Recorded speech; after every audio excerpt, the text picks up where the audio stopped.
अस्सलाम वालेकुम। मैं अमजदुल्ला ख़ान स्पोक्समैन एमबीटी, मेरे साथ मुस्तफ़ा महमूद साहब जनरल सेक्रेटरी मजलिस बचाओ तहरीक और जनाब अफ़ानुल्लाह ख़ान साहब यूथ लीडर मजलिस बचाओ तहरीक। आज आपके दरमियान में आने का वजह यह है कि जैसा कि आप लोग सब जानते होंगे कि आज जो है बीजेपी की लिस्ट जारी हुई, जो हालिया में तेलंगाना असेंबली इंतखाबात आने वाले हैं उस सिलसिले में भारतीय जनता पार्टी की लिस्ट जारी हुई। और उस लिस्ट में जैसा कि मुझे भी यकीन था कि ये चाल चलने वाले हैं बीजेपी वाले।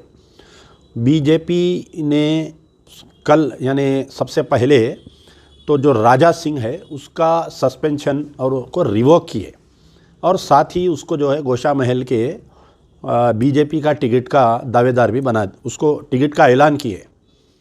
तो अब यहाँ पर मैं आपको थोड़ा बतलाना चाह रहा हूँ कि राजा सिंह को बीजेपी यानी के ख़िलाफ़ में नहीं बोलना चाहिए। ये जो मॉरल साइंस पढ़ाती है बीजेपी, वो आज जो है राजा सिंह का सस्पेंशन को रिवोक करने की ये न्यूज़ से ये बिल्ली थैले के बाहर आ गई है। यानी बीजेपी फ़िरका परस्त थी पार्टी और बीजेपी ऐसे लोगों को परवान चढ़ाती है जो ख़ास तौर पर मुसलमानों के या इस्लाम के बारे में बोलिए या उनके पैगंबरों के बारे में या प्यारे नबी सल्लल्लाहु अलैहि वसल्लम की गुस्ताखी जो करते हैं उनको बीजेपी आगे बढ़ाती है, चाहे वो नुपुर शर्मा की सूरत में रहो, चाहे वो राजा सिंह की सूरत में रहो।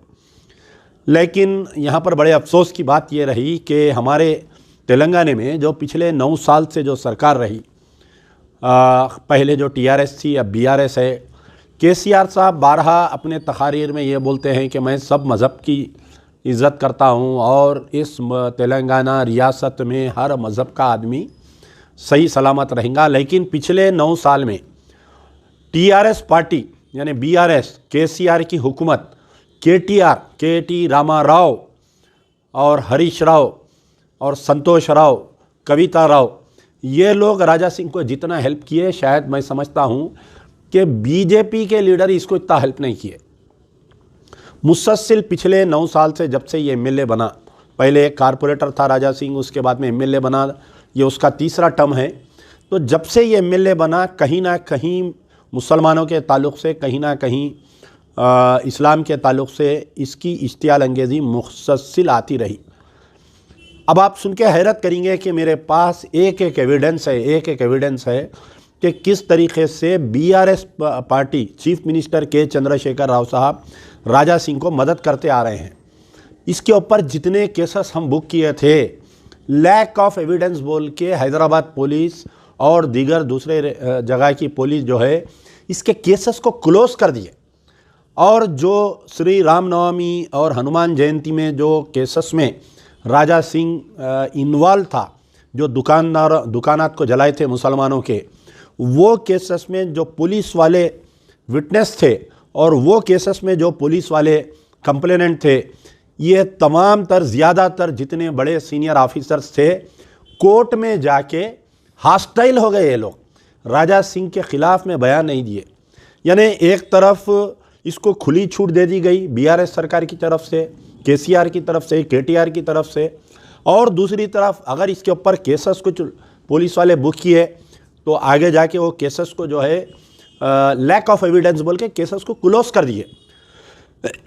तकरीबन 20 से 25 ऐसे केसेस है जिसमें मैं अमजदुल्ला ख़ान कंप्लेनेंट हूँ या एमबीटी के कोई लोग इसके अंदर कंप्लेनेंट है।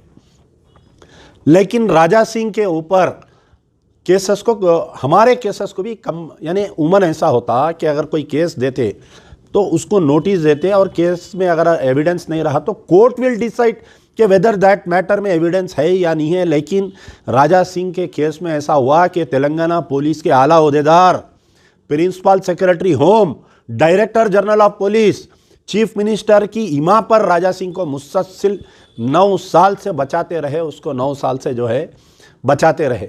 अब जबकि उसकी हिम्मत इतनी बढ़ गई थी उसकी हिम्मत कि अगस्त के महीने में 2023 अगस्त में ये नबी करीम सल्लल्लाहु अलैहि वसल्लम की शान में गुस्ताखी किया तो पुलिस इमीडिएट एक्शन नहीं ली। केसीआर गवर्नमेंट इमीडिएट एक्शन नहीं ली। काबिल मुबारकबाद है वो नौजवान जो रोड पर आकर जो लंबा एजिटेशन चलाए, 10 दिन तक एजिटेशन होने के बाद में जब ये देखे कि हुकूमत बदनाम हो रही, कि inaction of the KCR government, inaction of the KTR government, उसके अंदर तहत इसको जो है मजबूरन गिरफ्तार करे। फिर एक बगैर किसी तैयारी के कोर्ट में गए ये लोग पीडी एक्ट डालने के सिलसिले में। पहली मरतबा कोर्ट इसको हकाल दिया, फिर दूसरी मरतबा जब अवाम में नाराज़गी पैदा हुई, जब एहतजाज हुआ, तो दूसरी मरतबा इसको पीडी एक्ट डाले। मैं समझता हूँ 1 आध महीना अंदर रहा। दूसरों को जिनको पीडी एक्ट तेलंगाना गवर्नमेंट डाल के, पुलिस डाल के अगर भेज रही, 2-2 साल लोग अंदर रह रहे हैं, लेकिन राजा सिंह जो है पीडी एक्ट में 1 महीने के अंदर या 1.5 महीने में वापस आ गया। अब उसके बाद में बीजेपी वाले जो राजा सिंह को सस्पेंड किए थे, मैं आपको आज ये अंदर की बात बोल रहा हूँ, ये राज बता रहा हूँ मैं आपको, कि ये सरकार दो आलम सल्लल्लाहु अलैहि वसल्लम की शान में गुस्ताखी किया या ये मुसलमानों के खिलाफ में बयान दिया बोल के बीजेपी वाले नहीं किए थे इसको सस्पेंड। राजा सिंह को सस्पेंड करने की वजह ये थी कि ये बीजेपी के आला बड़े लीडरों को गाली गलौज कर रहा था। बीजेपी की लाइन ऑफ एक्शन से इन्हें बाहर निकल गया था इन्हें। और राजा सिंह जो है पहले इंद्रसेन रेड्डी जब बीजेपी के सदर थे उनको गालियां देता था, फिर उसके बाद में किशन रेड्डी पहली जब सदर थे जब भी किशन रेड्डी उनको भी गालियां देता था, फिर उसके बाद में लक्ष्मण जो मशीराबाद के एमएलए थे बीजेपी के सदर बने उनको भी गालियां देता था ये। यानी जो भी बीजेपी के बड़े लीडर से उनके साथ बदतमीजी कर रहा था, गालियां दे रहा था। तो ये पूरी बीजेपी की जो सीनियर टीम है ये मौका देख कर ये रखे कि मुसलमानों के खांधे पे गोली रख के चला दिए, ये बोले कि इसलिए हम इसको सस्पेंड कर रहे हैं। आप वो सस्पेंशन के आर्डर में भी देखिए, अगर बीजेपी की नीयत और नीति सही रहती, अगर वाकई ये मुसलमानों के बारे में हमदर्द होते, वाकई अगर ये लोग जो सरकार दो आलम सल्लल्लाहु अलैहि वसल्लम की निशान में गुस्ताखी करा बोल के इसको हटाते, तो सिर्फ सस्पेंशन नहीं, पार्टी से डिसमिस कर देना था इसको। और आज जो है उसको फिर से रिवोक नहीं करके उसको फिर से टिकट नहीं देना था।